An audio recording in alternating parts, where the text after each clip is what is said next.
இல்லை 10,000 கோடியை ஏமாத்திட்டு லண்டனில் போய் உட்காந்துருந்தாரா? எத்தனை ஆண்டுகள் சிறைச்சாலையில் இருந்தார்? ஏன்? மக்கள் நன்றாக இருக்க வேண்டும் என்பதற்காக சிறையில் இருந்தார்கள்.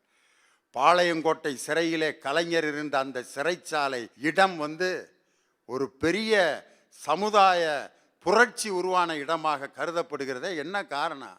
இதையெல்லாம் நடக்கக்கூடாது என்பதற்காக குரல் கொடுத்து சிறையில் இருந்த அந்த தியாகிகளுடைய தியாகம் இருக்கு பார்த்தீங்களா, அதுதான் இன்னைக்கு நம்மை வாழ வைத்து கொண்டிருக்கிறது.